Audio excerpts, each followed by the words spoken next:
In recent news, Netflix lost out on a Wuthering Heights movie that is set to star Margot Robbie and Jacob Elordi to Warner Brothers. And here's the kicker. Warner Brothers offered less money in the bidding war than Netflix did.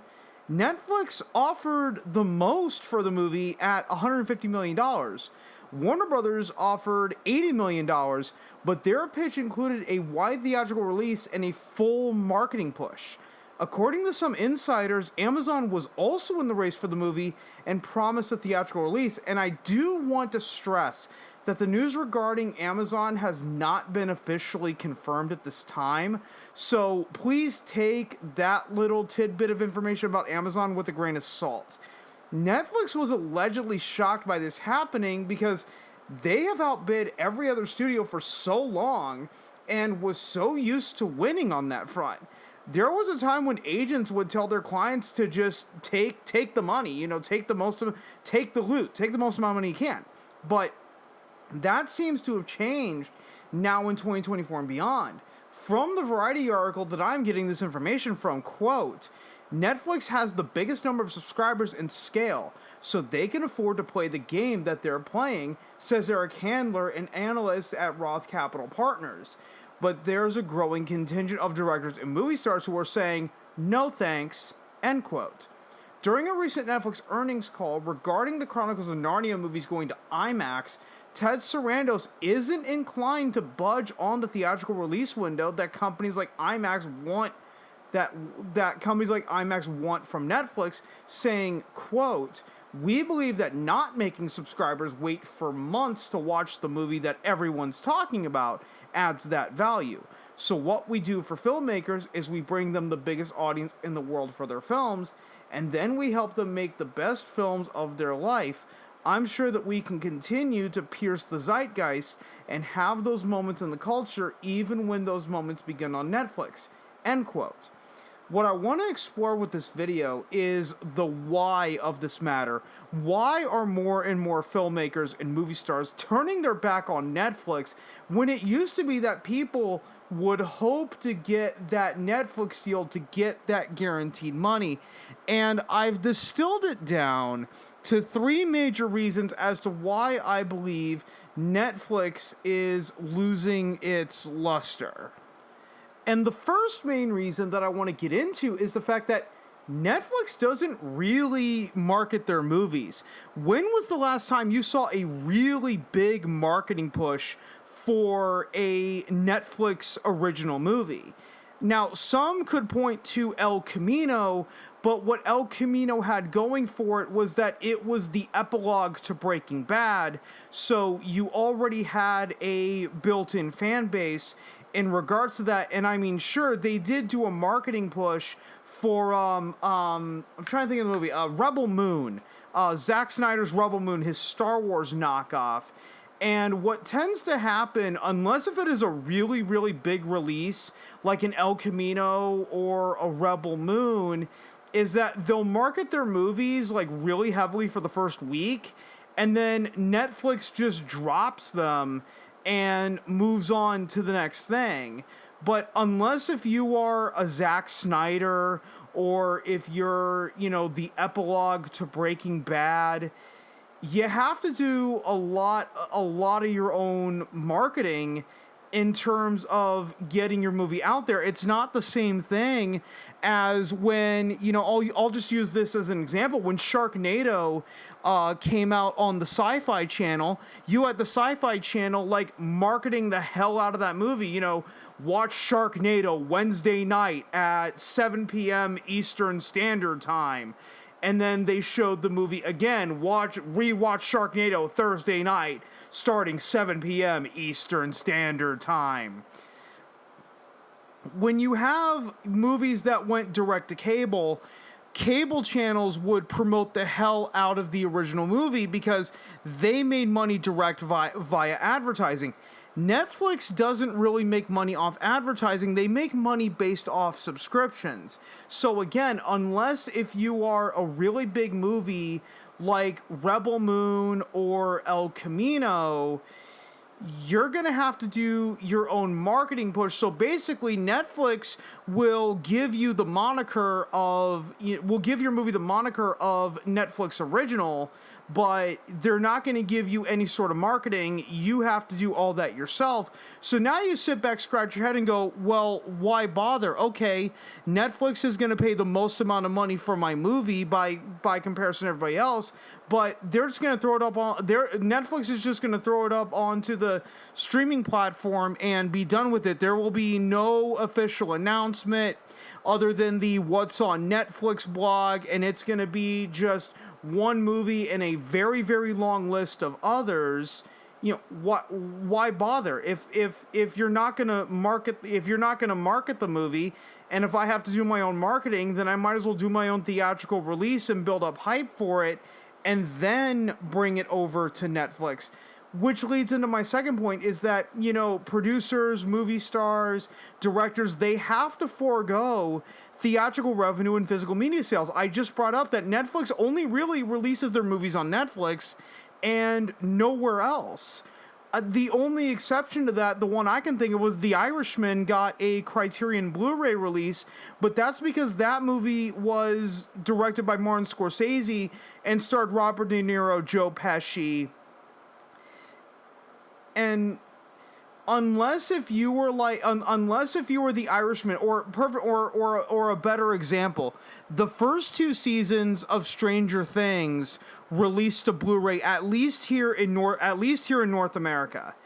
The seasons 3 and 4 never got physical media release, but still, unless if it was Stranger Things, Netflix did not release any of their original shows or movies onto physical media. They just throw it up onto their streaming service and once again hope for the best. So again, they're not releasing them in theaters. And if they are releasing them in theaters, it's gonna be like the movie Glass Onion, which was the sequel to Knives Out. They only released that in theaters for a week, and then did not release the box office revenue for that 1 week in theaters. And there were many, many analysts even predicting that, were saying that Netflix left a lot of money on the table by not giving Glass Onion a full theatrical release. So if you're a movie producer or you're a director, you have to forego theatrical revenue, which means your residuals basically drop off a fucking cliff, and then you have to forego DVD and Blu-ray sales, which once again, your residuals are going to fall off a cliff. Because if you remember, the combined writers and actors strike of 2023 dealt a lot with streaming residuals, and if you actually look at the contract that they settled after like 7 months of striking, unless if you are on a show that is in like the top 10 most streamed show of the year, you're not going to really benefit from those residuals. And just to put it into perspective, last year, 2023, Suits was the most streamed show according to Nielsen. And Suits was a show that was originally on the USA Network that ran for 7 seasons. The only original streaming show that cracked the top 10 for 2023 was Cocomelon, but Cocomelon started out as a YouTube channel, but then got a Netflix original series back in 2022, 2023. I could be dead wrong on when they got it, but still, Cocomelon is a show that is obviously aimed at children, and children are gonna like rewatch a bunch of crap over and over and over and over again. I know I did when I was younger, but still, unless if you're in a streaming show, if you're an actor in a streaming show, unless if you're in the top 10 most streamed shows of the year, you're not going to benefit from the new streaming residual payout. Same with movies. Unless if you're in the top 10 most streamed movie of the year, Same exact thing. So if you're looking at that and it's like, okay, yeah, Netflix is paying a lot of money up front, but what am I sacrificing by not going the traditional path? Now, once again, going to theaters is also a risk. It could, the movie could theoretically bomb in theaters, but what if it doesn't? What if your movie becomes the next big thing? Knives Out was made on a budget of $40 million and grossed roughly $300 million globally. So there's always that what if. And the third and final reason why I feel that people are turning their back on Netflix is because Netflix movies and shows really only last a week in the zeitgeist. And I did bring this up earlier in the fact that Netflix doesn't really market their movies, that unless if it's a really big movie like Rebel Moon, they will market the hell out of it during the first week, and then they'll move on to the next thing. The Netflix audience is absolutely guilty of this, right? Like when Extraction, to put it in perspective, the movie Extraction with Chris Hemsworth was the biggest Netflix original movie in 2020 because it released in May of 2020. So it released in peak lockdown. Then there was Extraction 2, I believe came out, was it 2022 or 2023? I don't remember when Extraction 2 came out, but still, Extraction 2 came out. Everybody talked about it for the first week. And then guess what? Nobody talked about Extraction 2 ever again. When Rebel Moon Part 1 dropped, everybody talked about Rebel Moon Part 1 for a week, and then nobody talked about it again. And because of how badly Zack Snyder and Netflix fucked up Rebel Moon, for those that don't know, Netflix and Zack Snyder decided to release a PG-13 version of Rebel Moon back in, I want to say, November of 23 or 22. I don't remember when Rebel Moon came out. It's been so long. I know it's been so long. It's only been in the last couple of years. That pretty much tells you right there about how, their movies and shows only really last a week in the zeitgeist, is that they come out and then everyone kind of forgets when they came out, and everyone just moves on. But anyway, getting back to Rebel Moon, Netflix and Zack Snyder decided to release a PG-13 version of Rebel Moon Chapter 1 first, and then just before Chapter 2 came out, then we're going to release an R-rated extended cut, but it's like, you're on a streaming service. Why are you not just releasing the R-rated cut first? Why are you releasing a neutered PG-13 cut first and then releasing the unrated cut later? So everyone waited for the unrated cut, but as a result, no one talked about Rebel Moon Chapter 2 or whatever the hell. Rebel Moon Part 2, Rebel 2 Chapter 2, whatever the hell it was called. But let's go back even further than just a couple of years. Who remembers the movie War Machine with Brad Pitt? It was a Netflix original movie that came out in 2017, yet I guarantee you, most of you probably have never even heard of War Machine with Brad Pitt. How many people remember the movie Six Underground with Ryan Reynolds? Was a Netflix original movie that came out in 2019 that was directed by Michael Bay. Again, most of you listening to this, probably did watch Six Underground when it came out on Netflix in 2019, but you probably don't even remember 1 minute of that movie.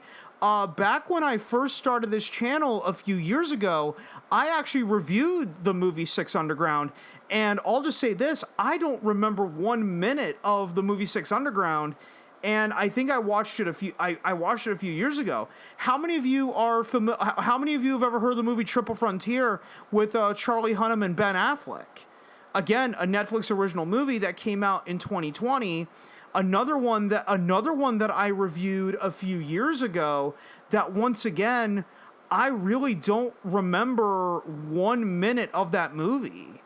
So again, this also ties into my point that, you have these big like must-watch Netflix original movies and shows, and everyone talks about them for exactly 1 week, and then because of binge culture or whatever, everyone drops it and they just move on to the next thing.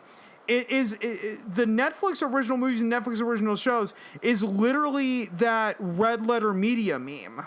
Don't ask questions. Just consume product and then get excited for next product. Okay, I've dragged this video out longer than it probably needs to be, so I'm just going to go ahead and end it with this. That in the end, I believe that Netflix is going to have to adopt traditional theatrical releases. Glass Onion could have been a huge theatrical release for them. It was the sequel to Knives Out. Knives Out was made on a $40 million budget and grossed roughly $300 million worldwide, and I know that I already said this, but I want to hammer that home. I want to hammer this point home. Netflix only played Glass Onion in theaters for a week and didn't release the box office numbers. There were analysts at the time saying that Netflix was leaving a ton of money on the table by not releasing Glass Onion traditionally in theaters first and streaming second. You know, would Barbenheimer have been the biggest thing in 2023 if both Barbie and Oppenheimer were released on streaming services only? Barbenheimer was the biggest thing to happen to the summer box office in 2023. It was talked about for weeks and weeks on end. If it went to streaming only, everyone would talk about it for a week and then just move on to the next thing, like they did with Extraction 2, Enola Holmes, Cobra Kai Season 3. The list just goes on and on and on of all of these movies and TV shows that went to Netflix just to die.